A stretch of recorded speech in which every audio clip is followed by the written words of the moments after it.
هلو گایز، بریم با هم ببینیم تو هفته گذشته چه اتفاقایی افتاده و با هم بازارها رو تحلیل کنیم.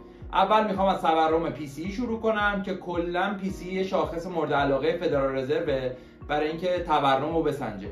خبر خوب این بود که تورم PCE طبق انتظارات منتشر شد. البته ما هم انتظارش رو داشتیم، چون تو ویدیوهای قبلی که راجع به PPI و CPI با هم صحبت کردیم انتظار اینو داشتیم، چون اجزای تشکیل دهنده PCE هم همین CPI و PPI هم. بخوایم اجزاش هم با هم بررسی کنیم، بخش هزینه‌های شخصی 6% منتشر شد که پیش بینی‌ها براش عدد 0.5% بود.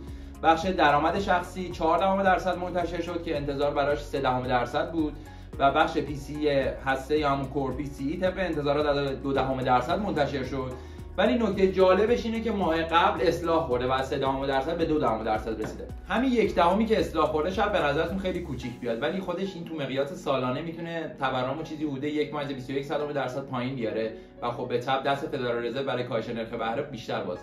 از طرفی اگر از تعرفه‌ها صرف نظر کنیم، هزینه‌ها تو بخش‌های خدمات و غذا و حمل و نقل افزایش داشته و هزینه کالای با دوام و غیر با دوام به بالاترین سطح خودش تو سال رسیده. بریم سراغ بخش دستمزدها. دستمزدها تو بخش خدمات 28.8 میلیارد دلار افزایش داشته و تو بخش کالا تقریبا ثابت مونده و بخش دستمزدهای دولتی هم 4.3 میلیارد دلار افزایش داشته. این گزارش غیر اینکه به ما میگه بخش خدمات قویه، در کل یک گزارش خوب با اجزای درست هم ارائه شده. واکنش بازار اوراق به خبر PCE تقریبا کم بود، چون قبل پیش بینی کرده بودن که همچین اتفاقی میفته و واکنش بازار سهام هم مثبت بود، چون یه آرامش نسبی رو به بازار برگردوند. حالا چرا میگیم آرامش نسبی؟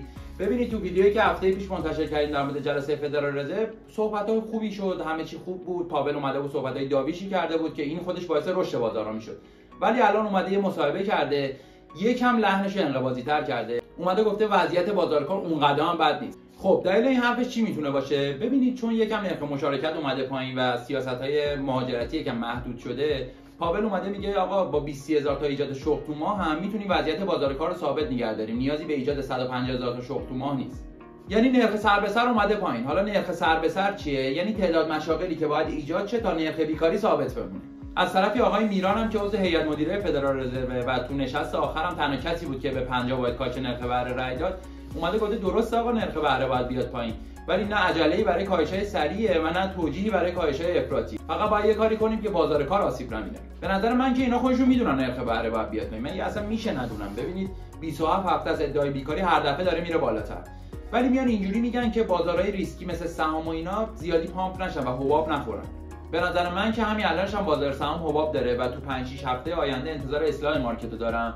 ببینید S&P الان نگاه میکنم یه 70-80 روزی میشه که یه کندل اصلاحی 2% نخورده. پس به نظر من یه اصلاح کوچیک و منطقی قابل پیش بینیه. از طرفی مایکل ویلسون مدیر سرمایه‌گذاری مورگان استنلی اومده گفته که اقتصاد آمریکا داره وارد رکود پیوسته میشه، یعنی بخشا یکی یکی میرن تو رکود و بعدش هم احیا میشن. در ضمن میگه بازارها معمولا تو وسط دوره رکودی کف میزنن، نه آخرش که همه فهمیدن. و به نظرش بازار هم تو ماهای آوریل و مارس کفاشو ساخته و الان تو چرخه صعودی مارکتینگ. پس با توجه به صحبت‌های مایکل ویلسون، اون اصلاحی که گفتم تو 5-6 هفته آینده احتمالاً می‌بینیم، فرصت‌های خرید خوبیه برامون. خب اینم از خبرهای این هفته. حواستون به هفته آینده باشه، چون داده‌های ADP رو داریم، داده‌های NFT میاد 3 اکتبر. اگه داده‌ها ضعیف‌تر از انتظارات باشن، احتمالاً یه نوسان رو به پایین داشته باشیم و چون انتظار کاهش نرخ بهره میره بالاتر، بعدش مارکت صعودی شه. ولی اگه داده‌ها قوی‌تر از انتظار بیان یا ثابت بمونن، احتمالاً یه نوسان رو به بالا داشته باشیم و بعدش به خاطر اینکه احتمال کاهش بیشتر نرخ بهره میاد پایین، یکم روند مارکت نزولی بشه. این ریاکشنایی که گفتم کوتاه مدته و بیشتر به درد اسکالپرها میخوره، یعنی واسه همون روز خبر و 1-2 روز بعدش. امیدوارم مطالبی که گفتم براتون مفید بوده باشه. مرسی که منو دنبال میکنید. خوشحال میشم سابسکرایب کنید. تا ویدیو بعدی، فعلا.